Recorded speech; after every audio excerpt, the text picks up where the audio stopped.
disappointment. The dictionary defines the noun form of this word as a person, event, or thing that causes disappointment.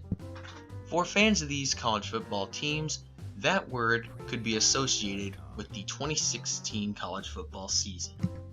The teams you will hear about today are all accustomed to having championship caliber teams year in and year out.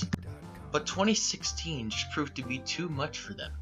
So today, I've compiled a list of the 5 most disappointing teams of the 2016 college football season.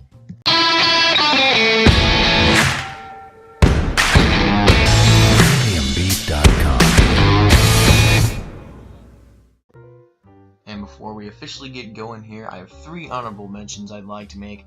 First are the Duke Blue Devils, who went 4-8 this year. Now, they've had a couple good years in the 2010s.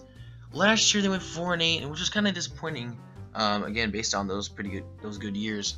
But if you look at their schedule was pretty hard, and they lost every game they were, not favored in. So I can't really penalize them too much, but they were still disappointing. But not disappointing enough to get on my top 5 list. The next lucky team to not be on this list is the Ole Miss Rebels, who went 5-7. Now, combined with a lot of injuries and just being in the SEC altogether, which is one of the hardest conferences to be in football, I can't put the Ole Miss Rebels in the top 5. They do have a couple wins to back it up, so yeah, you're lucky you're not in the top 5, but yeah, you're not that bad. And when I say not that bad, I mean not that bad compared to the other teams on this list. You do not want to be in the same company as them. The final honorable mention we have is the Texas Longhorns. Now, the only reason they're not on this list is because they played pretty much how everyone thought they were going to play. They won a couple games we didn't expect them to win, but they also lost a couple games we didn't expect them to lose. So, it kind of evens out. I was really, really close to putting you on this list, Texas, but you just escaped. Now, let's get ready to be disappointed. Now, you're going to notice a recurring theme in teams 5 through 3 on this list. Let me know in the comments when you figured it out. At number 5, the UCLA Bruins. Now, UCLA went 4-8 this year. They had a tough schedule, but it's how many leads they blew that puts them on this list. They blew a lead against Stanford. They blew a lead against Texas A&M, Arizona State, Washington State. Do I have to continue? Well, I'm not going to because I don't really have time for that.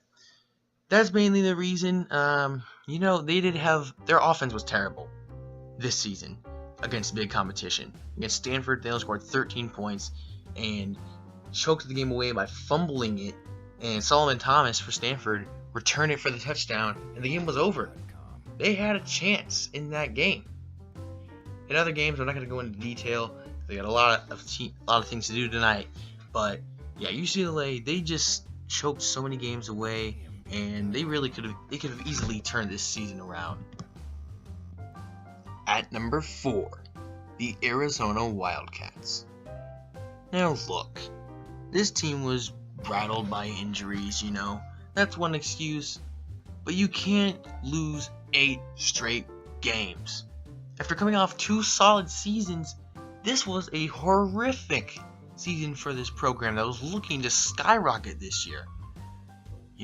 Early loss to BYU, barely getting over Grambling, and then pretty much getting blown out in every single Pac-12 game. I mean, again, just the only reason they're on this list is because based on the past couple years and the direction they looked like they were going, they were awful this year. So, sorry, Arizona fans, I have to put you on this list. At number 3, the Oregon Ducks. Now, looking at Oregon's schedule, you could easily say that this team could have been 7-5, 8-4 in that range. They were 4-8. The reason they're on this list, the main reason, is when you compete for a championship each of the past 6 or 7 years, and you have a year like this, like 5-game losing streak, that just really doesn't happen with a program that was on as big a rise as they were. They were one of the up and coming programs in the entire sport. And yeah, again, 5-game winning streak. The main reason they probably lost all these games was their defense was awful. They allowed 41, 51, 70, 52, 45, 52. And in other games, they allowed, 35, 26, 28 points. So, for, just having that attitude of, we don't really care at this point, and, not having that winning fire that these past 6 or 7 Oregon Ducks teams have had, and your awful defense, obviously, you are being put on this list at number 3. At number 2, Notre Dame Fighting Irish. Now, Notre Dame and the number 1 team on this list, it was really hard to decide where to put. The only reason Notre Dame's not number 1 is the fact that they had one more win than this team. And actually, this team beat them. You'll find out who that team is in a second. Notre Dame, they blew a lot of leads this year, kind of like UCLA. They were ahead in some games, but the 2-quarterback system of Malik Zaire and Deshaun Kaiser, that was never going to work. Alright, we knew that from the beginning. Their offense was awful this year. Yeah, this is an inexcusable season for Notre Dame, one of the top 5 most winningest programs of all time. This is for Notre Dame fans. I know they're really one of the most passionate fan bases in the entire world, and I just feel bad that they had to sit through this dreadful season of blowing leads and their offense not coming up in the clutch. So for that, Notre Dame, I really don't like you, to be honest. I'm putting you at number 2. At number 1, the Michigan State Spartans. And being an Ohio State fan, I was so happy to see Michigan State play the way they played this season. You could tell from the beginning, even in their first game against freaking Furman, that they only won 28-13, and this year was not going to be the same as that college football playoff run in 2015.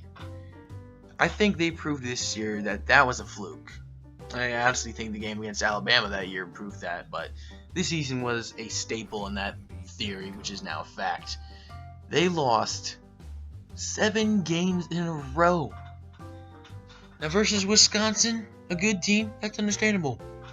But not against Indiana, not getting blown out by BYU, Northwestern, Maryland, having a good game against Michigan and Ohio State, but you can expect that from a rivalry.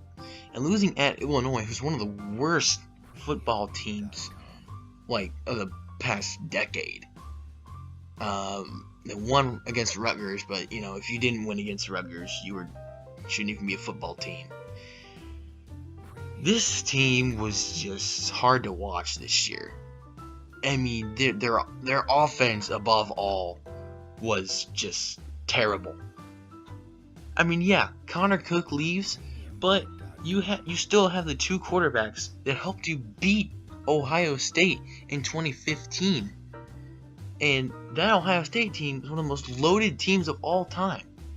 And again, maybe it was injuries on the defensive side of the ball, but they had the pieces there on offense to get it done, and they did not really they weren't even close to hitting the bar that everyone had set for them, starting at rank 8 this year.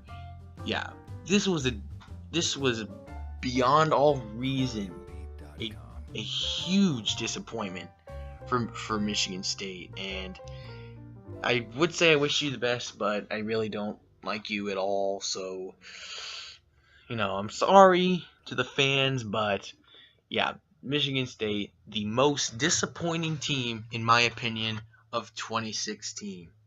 So that about wraps up the video. Thank you all for watching. Leave a comment below. Tell me if I'm right. Tell me if I'm wrong. I really don't care because I know I'm right and I know you're wrong. So, but if you agree with me, I guess that makes you right too. Anyway, like this video, subscribe, and I will see you in a couple of weeks because I got another video coming out too, pretty similar to this one. So I think you'll like it. It's more on a positive note. Hint, hint.